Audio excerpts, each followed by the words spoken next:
Cette vidéo est pour moi une des vidéos les plus importantes de la chaîne parce que je vais essayer de vous expliquer ce à quoi je suis arrivé, à cette compréhension de ce qu'est l'âme, ce qu'est l'ego et quels sont leurs liens avec le mental et la conscience, le tout. J'ai ici une explication qui pour moi est très claire et que je vais vous expliquer.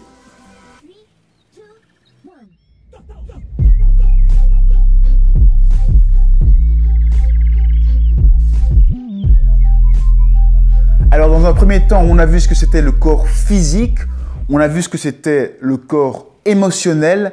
Maintenant, on va essayer de comprendre ce qu'est le mental. Ça fait partie de mes révélations de ces derniers jours, on peut quasiment dire. C'est la compréhension de ce qu'est le mental. On parle tous de mental égo, de mental supérieur. On va maintenant rentrer en détail pour voir précisément ce que je comprends lorsque l'on dit le mental. En fait, le mental, c'est si la conscience globale, c'est la conscience de tout. Il y a donc d'un côté la conscience de tout, illimité, infini.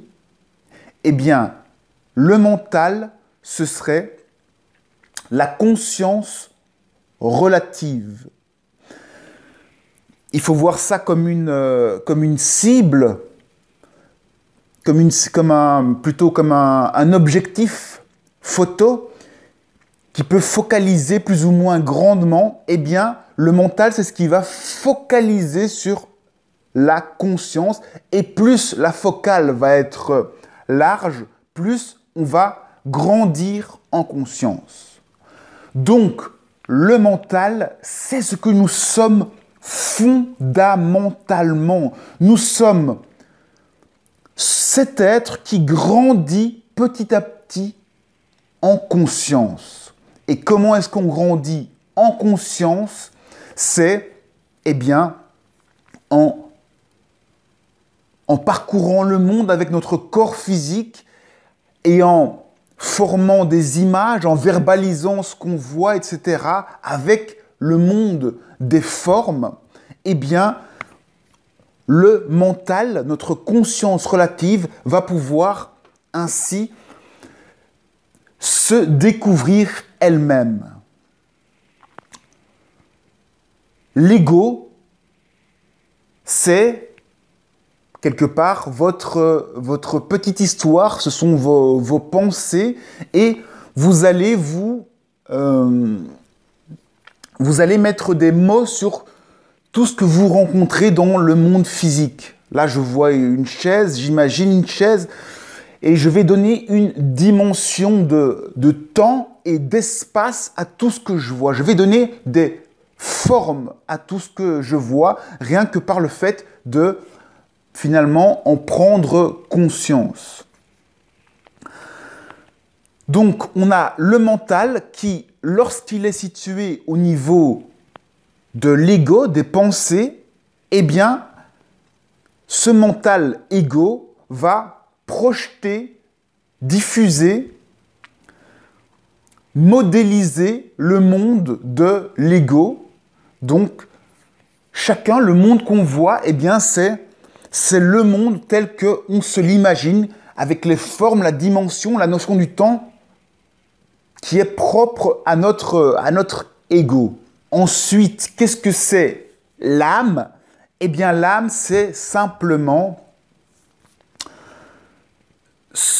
la chose qui va nous donner l'envie. C'est quelque part l'idéal. C'est l'idéal de vous-même. J'avais parlé tout à l'heure de conscience complète globale. Eh bien, l'âme, c'est l'intelligence de cela. Qu'est-ce que ça veut dire l'âme est l'intelligence de la conscience globale, ça veut dire que c'est elle qui va avoir un désir, une volonté, elle va émettre une intention. L'âme, c'est juste l'intention de votre idéal. Par exemple, moi, David, eh bien, j'ai une intention, mon âme a une intention pour moi de quelque chose. Il y a un feu, une lumière qui veut quelque chose. Sinon, il n'y aurait pas de vie. Si on n'a pas d'intention dans la vie, il n'y a pas de vie. Donc, mon âme, elle veut quelque chose. Et comme pour mon âme, une âme, ça n'a pas de forme, ça n'a pas de limite, une âme, c'est sans forme, c'est juste de l'intention pure. On ne peut pas voir une âme, c'est juste de l'intention. Et c'est pour ça que l'âme a besoin de votre ego pour pouvoir mettre en forme, verbaliser, explorer le monde avec le corps physique. L'âme a besoin du corps physique et de votre ego, c'est quelque part l'aspect psychique qui permet de donner des formes à l'univers dans lequel on est. Pour clarifier la situation, j'ai fait un petit schéma très simple. Tout d'abord, il y a le corps physique. Le corps physique, c'est, on l'a déjà vu, celui qui capte avec ses 5 sens les informations qui sont dans le monde physique, dans notre réalité. Il capte les informations avec l'odorat, l'ouïe, la vue, le goût, le toucher. Il capte les informations. Le corps physique capte les informations. Et en soi, une information, ben, ça n'a pas de dimension. Donc, avec le mental et l'ego, on va donner une forme à cela. À tout ce que l'on ressent, on va dire « Ah, je ressens du froid ». Et donc, on a le mot « froid » qui devient une pensée, qui a une forme, une dimension. « Ah, il fait froid depuis 10 minutes ». Et on a une dimension de temps, etc. Donc, l'ego va donner une dimension de temps. On revient ici sur le personnage. On a d'abord un corps physique. Corps physique qui va capter l'information dans le monde réel, dans le monde physique, pardon. Ensuite, on va avoir le moteur. La motivation, c'est l'âme. L'âme, c'est une onde, c'est pas une forme, c'est ça qu'il faut bien retenir, c'est une onde. C'est un potentiel, c'est une envie pure, c'est de la lumière, c'est un pouvoir d'intention, c'est la source du désir, c'est l'idéal de vous-même, c'est ce que vous voulez voir apparaître, mais qui n'est pas encore mis sous une forme. C'est ce qui va donner du sens à votre vie. Si vous voulez savoir quel est le sens de votre vie, il va vous falloir aller dans le cœur. L'âme ici, l'onde, c'est le cœur, c'est votre cœur, le chakra du cœur, le cœur sacré. C'est là, à l'intérieur de vous, qu'il y a votre intention, votre chemin de vie, ce que vous voulez fondamentalement. On peut aussi dire que c'est le GPS qui va donner la destination là où vous voulez aller. Et vous voyez que j'ai dessiné une manette de jeu en dessous. Donc, l'âme, elle va dire son intention en appuyant sur un bouton « Je veux ceci ». Je veux que David devienne éducateur. Et elle va appuyer sur cette intention-là. Intention. Intention, ça veut dire tension à l'intérieur. Il va y avoir du coup, lorsqu'on appuie sur la manette de jeu, une tension qui va se créer. Ici, vous voyez que le fil de la manette de jeu eh bien, c'est les émotions. Donc, au travers des émotions, l'âme va nous parler. Au travers du corps, les émotions, elles sont dans tout le corps, dans toutes les sensations du corps. C'est comme ça que notre âme, notre idéal, l'idéal de nous-mêmes, va nous envoyer son envie. Envie, c'est ça qui nous maintient en vie, c'est cette intention. Et ceci va être communiqué par cette tension en nous, les émotions. C'est pour ça que les émotions ont tant d'importance. C'est pour ça qu'on répète toujours les mêmes schémas pour arriver à nos émotions. C'est parce que c'est ce vers quoi on doit aller. Les émotions, c'est vraiment, il faut voir ça comme un magnétisme. On est attiré par des situations émotionnelles et on arrive, quoi qu'il arrive, toujours dans les mêmes situations émotionnelles parce que c'est un pôle magnétique qui a été impulsé, intentionné par l'âme. L'âme a pour nous une intention et c'est grâce aux émotions qu'on va être attiré par ces situations qui vont nous faire vivre ce que notre âme veut pour nous.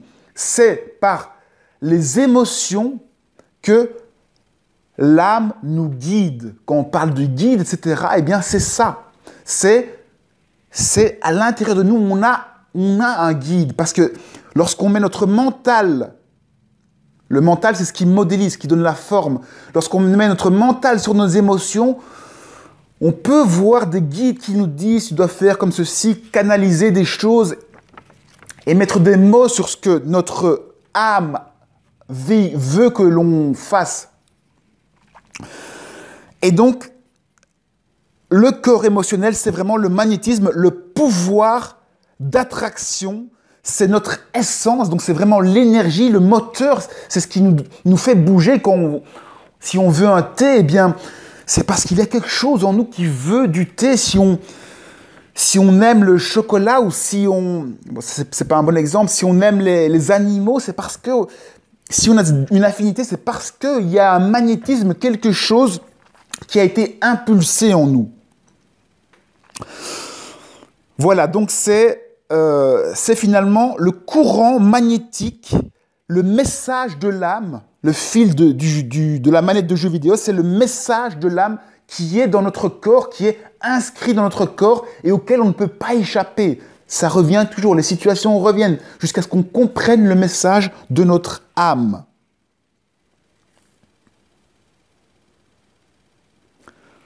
L'âme, c'est ce qui envoie le désir et ce désir est envoyé par les émotions. Donc, on a vu qu'on partait du cœur, que le cœur, donc c'est l'âme. L'âme envoie au travers de la manette une intention. Cette intention va créer des émotions qui vont nous attirer certaines situations de la vie. On va être attiré par des situations particulières. Et finalement, l'émotion, peu importe qu'on la vive seul chez nous, en voyage astral ou peu importe l'endroit, c'est juste le décor qui change. Mais au fond, nous, à l'intérieur de nous, les émotions, elles sont là. Il y a quelque chose à vivre et c'est ça qu'on doit vivre. Et la liberté de l'ego, ça va être de choisir comment est-ce que vous allez vivre ces émotions. Quel décor vous allez mettre dans votre vie pour supporter de vivre ces émotions. Je dis supporter, c'est un petit peu péjoratif, mais l'ego, par son passé, c'est ça le libre arbitre qu'a l'ego, parce que finalement, il n'a pas de choix pour savoir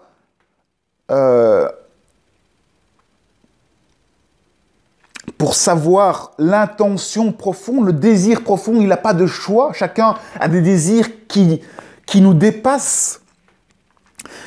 Mais le choix que chacun a, c'est quelle histoire finalement il va se raconter dans la tête. Quelle forme on va se raconter dans notre tête pour supporter toutes les situations émotionnelles que l'on va vivre. L'ego, c'est quelque chose c'est la forme, la substance, la forme qu'on va donner aux situations que l'on va vivre pour vivre ces émotions dont notre âme a besoin parce que c'est son désir. Donc, le mental, c'est quoi? C'est ce qui va permettre de... C'est le centre de commandement, c'est l'intelligence, c'est ce que vous êtes fondamentalement. C'est la conscience. Vous êtes la conscience, seulement la plupart du temps, votre conscience, vous la mettez au niveau de l'ego. Et donc, vous vous identifiez à votre ego, au personnage, à la forme. Vous vous identifiez à cela, à ce personnage. Et ce personnage, il a peur de mourir parce que les formes, elles ne durent jamais longtemps. Donc, l'ego, il est en principe de survie. Et donc, lorsqu'on a notre conscience ici, eh bien, c'est souffrant, ça fait mal parce qu'on est dans la forme et dans ce qui va disparaître. On a peur de mourir. L'ego, c'est la peur de mourir, c'est de la peur. L'ego, c'est les pensées passées auxquelles on s'est identifié. C'est le petit moi. Ce sont nos peurs, nos habitudes, nos réflexes de pensée, nos automatismes. C'est nous en mode robot. Finalement, lorsqu'on met notre conscience, c'est-à-dire le mental, dans l'ego, eh bien, on est comme en mode automatique. On fonctionne avec les histoires du personnage qu'on s'est créé depuis notre naissance et on est comme dans un rêve, les pensées viennent toutes seules et on fonctionne automatiquement dans nos automatismes.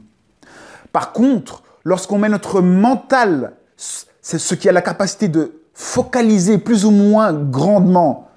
Il faut voir le mental comme un œil qui s'élargit, qui élargit sa focale plus ou moins grandement. Lorsqu'on la met sur l'ego, hop, c'est les pensées, on s'identifie à nos pensées, on pense qu'on est nos pensées, on a peur de mourir, mais on peut descendre cette focale sur le cœur.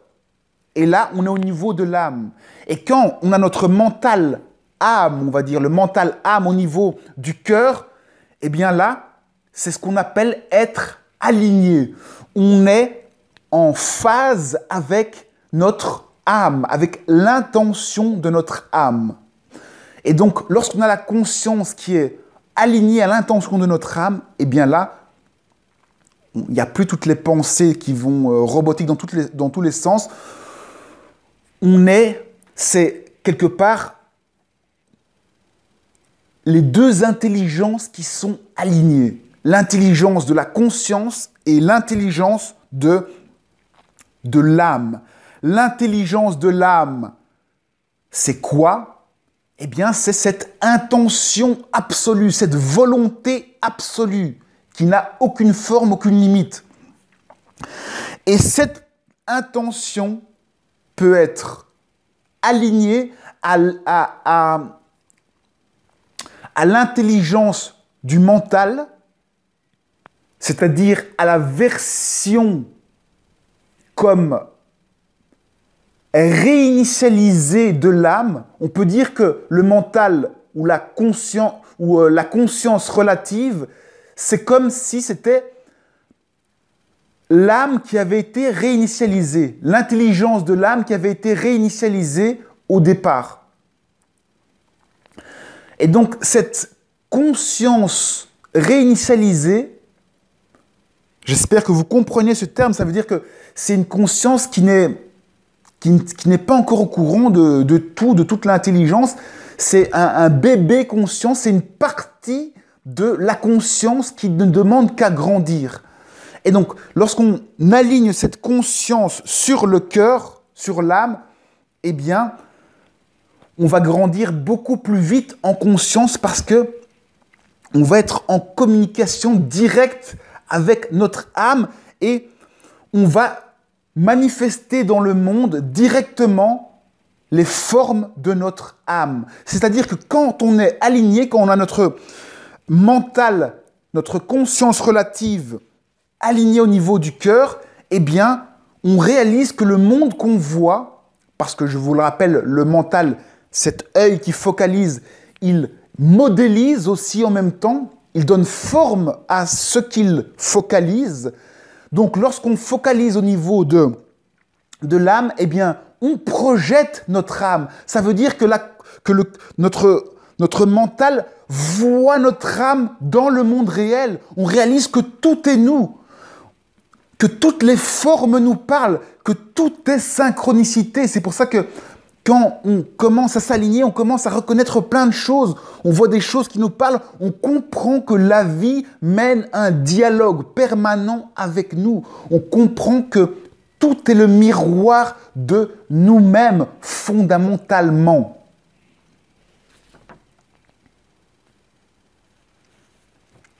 Donc, lorsqu'on parle de mental inférieur, eh bien, c'est lorsque le mental, la focale, la conscience relative, est alignée à l'ego. C'est quand on est dans nos pensées, quand on a notre attention dans nos pensées.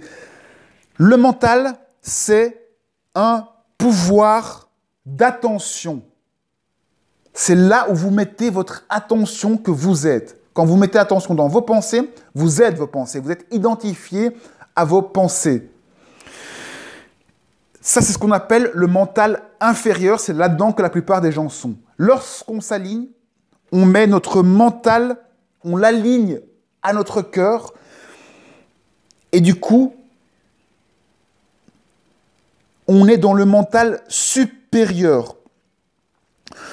Notre attention est dans le cœur et donc on fait attention à notre âme et donc on projette notre âme. Quand on met notre attention sur notre âme, le monde extérieur manifeste notre âme, on reconnaît tout, on reconnaît notre âme. Quand on met notre attention sur nos pensées, eh bien, le monde est souffrance parce qu'on ne comprend rien au monde. On a l'impression que tout est souffrant parce que on fonce contre des murs, on ne sait pas, on ne comprend rien du tout. Parce qu'on est dans l'ego, dans les pensées de peur, dans des formes qui meurent, qui disparaissent, dans un principe de survie, et on est perdu lorsqu'on est dans le mental.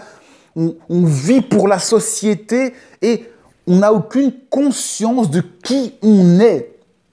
Si on n'a pas conscience de qui on est, on vit pour les autres et on a peur de mourir à tout instant parce que si on n'existe pas pour les autres, on meurt, on n'est plus là. Alors que quand on met notre conscience au niveau du cœur, on sait qui on est, on se reconnaît, la vie est beaucoup plus simple, tout est simplifié, c'est comme si on avait beaucoup de chance et la vie est miroir, on se reconnaît partout, on a plein de synchronicité. Bref, qu'est-ce qui est à retenir de tout ça? C'est que vous avez le choix de l'endroit où vous mettez votre attention. Soit vous le mettez au niveau de l'ego, des pensées. Et là, la vie, elle est souvent difficile parce que la vie va vous dire que chaque fois que vous souffrez, c'est que vous n'êtes pas dans la bonne direction et comme vous ne voyez rien, vous ne reconnaissez rien, mais vous aurez tendance à chaque fois prendre des mauvaises directions. Sauf quand vous, par hasard, vous tomberez sur le chemin de votre âme, là vous allez soudainement avoir beaucoup de chance parce que vous serez aligné, donc vous allez sentir que vous êtes sur le bon chemin. Et c'est pour ça que la plupart des gens trouvent leur chemin, c'est parce que à force de se cogner dans tous les sens, eh bien, un jour ils finissent par trouver ce pourquoi ils sont faits. Et là, eh bien, quand on est dans notre chemin de vie, tout est simple parce que c'est pour ça qu'on est fait. Lorsqu'on est dans nos pensées, c'est juste finalement les pensées qui nous font mal et qui nous font souffrir. Parce qu'en soi, c'est pas utile toutes les pensées. Si on retire toutes vos pensées, eh bien, vous allez continuer à vivre, vous allez suivre naturellement le chemin de votre âme. Les pensées, elles ne sont pas utiles. elles sont juste là, si vous voulez, votre ego, il est là juste pour vous rassurer. Pour vous rassurer de quoi? Que vous ne servez pas à rien du tout. Que votre vie a un sens. Si vous ne savez pas directement l'intention de votre âme, ce qui est logique, on ne connaît pas l'intention de notre âme, quelque part, on est obligé d'inventer une raison de vivre. L'ego, c'est votre raison de vivre du petit moi parce qu'il ne sait pas pourquoi il est là. Vous devez voir ça comme une cellule de votre corps. La cellule de votre bras, elle ne sait pas pourquoi elle est là. Elle ne sait pas qu'elle est là pour plier le bras à un moment donné, pour que je la voie, etc. Elle n'a pas conscience de moi. Cette cellule-là, elle a besoin de s'inventer toutes des formes, un ego pour supporter de vivre et avoir une raison de vivre. Et c'est pour ça que cette petite cellule-là, elle va avoir un ego, des pensées, etc., qui vont la faire souffrir peut-être, mais ça ne sert à rien, toutes ces pensées. Quoi qu'elle fasse, cette cellule-là, elle va m'obéir à moi. Moi, je suis l'âme de cette petite cellule. Je suis l'âme de cette petite cellule et quoi qu'elle fasse, quoi qu'elle pense, elle va être dans l'ordre des choses de la vie parce que elle n'a pas conscience de ce moi, de cette âme qui est au-dessus d'elle, qui est plus grande et qui a déjà décidé pour elle ce qui allait se passer. Au niveau de la cellule, eh bien, la petite cellule, elle est un petit peu bête, elle doit inventer des choses, des pensées pour se rassurer et pour donner un sens, un mini-sens à sa vie. Peut-être qu'elle a des copines cellules à côté avec qui elle fait connaissance, etc. Et que pour elle, ça a du sens. Mais moi, ici, au niveau supérieur, je m'en fous complètement de ses copines et j'ai envie de lui dire que ça ne sert à rien. Donc, moi ici, je suis aussi une cellule d'un grand corps, du grand corps de la conscience ou de la grande âme. Et le fait que je me raconte tout ça, l'âme, elle s'en fout, elle s'en fout. Elle s'en fout complètement parce que toutes vos pensées, etc., ne changent rien aux choses. C'est juste que ça rassure cet ego, cette bulle de pensée qui n'existe même pas. Est-ce que vous en avez à faire de ce que chacune de vos cellules est en train de penser? Vous, non, vous vous en foutez. Mais pour la cellule, c'est très important parce que ça donne du sens à sa vie. Et donc, vos cellules aussi, elles grandissent petit à petit en conscience. Et on va voir dans une autre vidéo ce qui se passe, quelle est ma vision de la vie après la mort dans cette optique. Voilà, j'espère que vous avez mieux compris les concepts de ego, de âme, de émotion, de corps physique et de ce mental qui se déplace d'un endroit à l'autre, qui forme le mental inférieur, le mental supérieur. Ce qui est vraiment à retenir, c'est le mental, c'est un œil, un objectif qui s'ouvre et qui permet de voir. Et en voyant, il projette et donne vie à ce qui est dans la cible. Donc là où vous mettez votre attention, eh bien, ça projette un monde en 3D, ça modélise en 3D un monde que vous pouvez vivre. Et au final, le but, c'est quoi? C'est d'explorer tous les potentiels de la conscience infinie. C'est donc une exploration, c'est grandir en conscience de plus en plus sans arrêt. Jusqu'à tout dévoiler et à être entièrement la conscience alignée à votre âme, c'est-à-dire Dieu finalement. Être aligné à votre intention profonde et être absolument le tout. Et ça, c'est tout notre trajet, tout notre futur, si on peut dire. Parce qu'au niveau de l'âme, il n'y a pas de temps, il n'y a pas de forme. Ce qui a été nouveau pour moi au niveau de l'âme, c'est bien de comprendre que l'âme n'avait pas de forme et pas de temps, pas de localité non plus. Tout ce qui est de l'ordre de la localité, c'est dans l'ego et dans le mental. Le mental a une localité, c'est lui qui donne forme et donne une localisation aux choses. Je vous laisse analyser et regarder ce schéma pour vraiment bien comprendre et mettre vos mots à vous pour comprendre cette logique toute simple du fait que l'âme est quelque chose qui n'a pas de forme et qui va, au travers un véhicule, le corps physique et un projecteur, eh bien, réaliser la conscience, prendre conscience du tout.